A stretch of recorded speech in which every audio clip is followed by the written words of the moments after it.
అందరికీ జై భీమ్. ఈ రాష్ట్రంలో మొట్టమొదటిసారిగా చలో గుంటూరు, హలో మాలా చలో గుంటూరు సింహగర్జన రేపు 15వ తారీఖు నాడు 4 గంటలకు గుంటూరు జిల్లాలో నడువొడ్డులో మాలల సత్తా ఏంటనేది ఈ రాష్ట్రం మొత్తం మీద మా సత్తా అనే దాని మీద పార్టీలకు అతీతంగా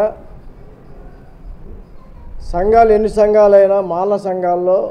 దళిత సంఘాల్లో అందరూ కలిసి ఒక జేఏసీ కమిటీ ద్వారా ఈ కార్యక్రమాన్ని రేపు గుంటూరులో మాలలు సింహగర్జన అనే కార్యక్రమాన్ని తెలంగాణ నుంచి వినోద్ ఎమ్మెల్యేలు తర్వాత అంబేద్కర్ మనవడు ఢిల్లీ నుంచి ఆజాద్ మొన్న తెలంగాణలో ఎవరైతే మాదిగ కమ్యూనిటీ సంబంధించిన ఎంపీలు ఎమ్మెల్యేలు కూడా రేపు గుంటూరు రావడానికి పిలుపునిచ్చారు. దీని ప్రధానమైన ఉద్దేశం ఏంటంటే దళితుల్లో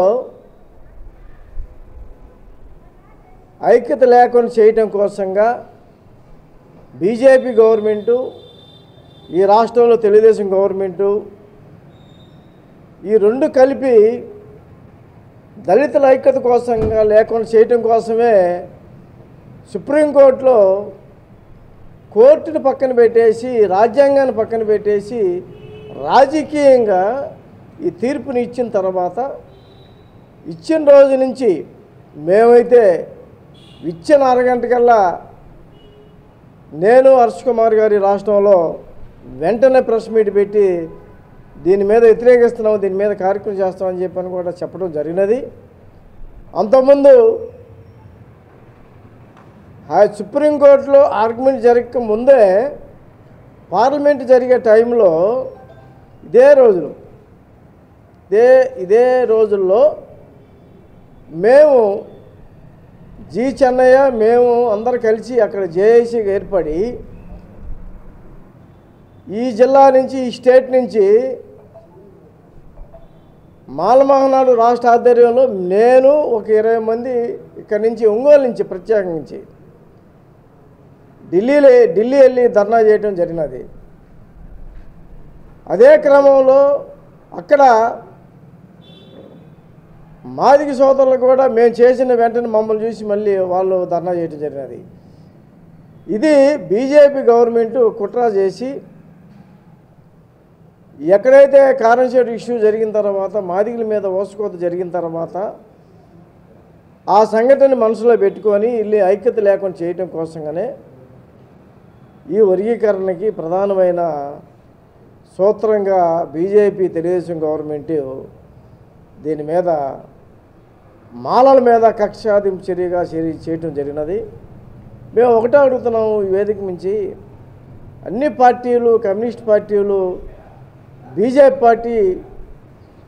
కాంగ్రెస్ పార్టీ కానించి అన్ని పార్టీలు మమ్మల్ని విభేదించినట్టు, అన్ని పార్టీలు మమ్మల్ని వ్యతిరేకిస్తున్నట్టు, మేమేదో తప్పు చేస్తున్నట్టు, మేమేదో మాదిగలు సొమ్ముని మేము తింటున్నట్టు ఒక క్రియేషన్ లాగా కృష్ణమాదిగా ఒక్కడే వాంటెల్లిగా కృష్ణమాదిగా మాదిగలకి మాలలకి గొడవ పెట్టిన ఆలోచనతో ఈరోజు కూడా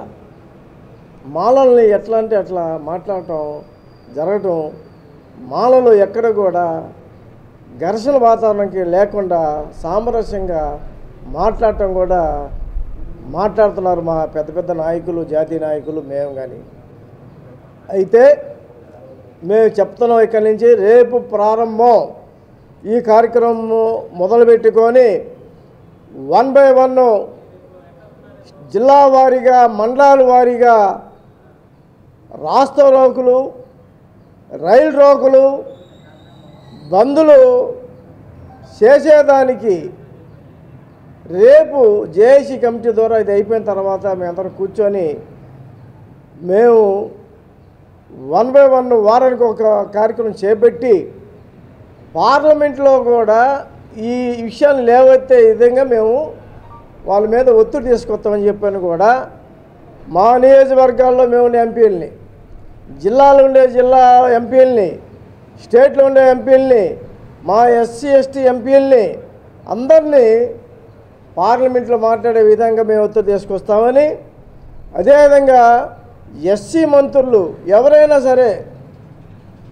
మాతో కానీ ఈ వర్గీకరణకు వ్యతిరేకంగా కానీ ఏదన్నా అనుకూలంగా మాట్లాడినా మేము వాళ్ళని విభేదించి వాళ్ళ ఇళ్ళ ముట్టడి కూడా చేయడానికి కూడా మేము ముందుకెళ్తామని చెప్పని కూడా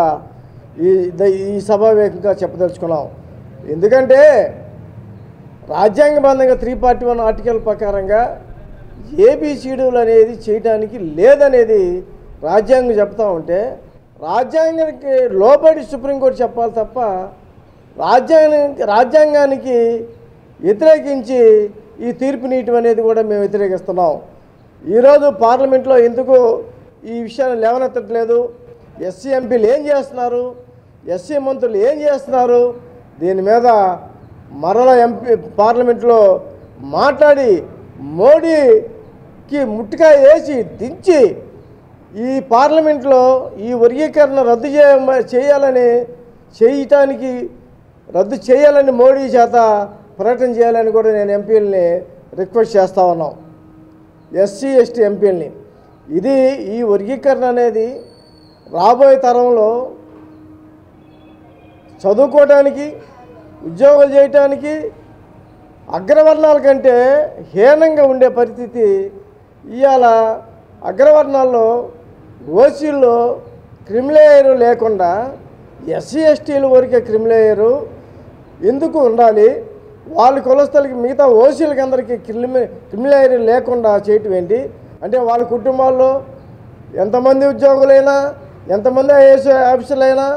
వాళ్ళకి అవకాశం ఉంది, ఎస్సీ ఎస్టీలకి అవకాశం లేదా? డబ్బులుండి, ఆర్థికంగా ఉండి అన్నీ ఉన్న వాళ్ళకేమో వాళ్ళు ఎన్ని ఉద్యోగాలైనా చేసుకోవడానికి అవకాశం ఉండి ఓన్లీ వాళ్ళు 5% ఉన్న జనాభాకి అవకాశం ఇచ్చి 15% ఉన్న మాకు జనాభాకి అవకాశం లేకుండా చేయడానికి ఈ బీజేపీ గవర్నమెంటు మమ్మల్ని కావాలని ఈ ఉద్దేశపూర్వకంగా గవర్నమెంటు సుప్రీంకోర్టు ద్వారా ఈ జడ్జిమెంట్ చెప్పేయటం అనేది మేము వ్యతిరేకిస్తూ ఉన్నాం.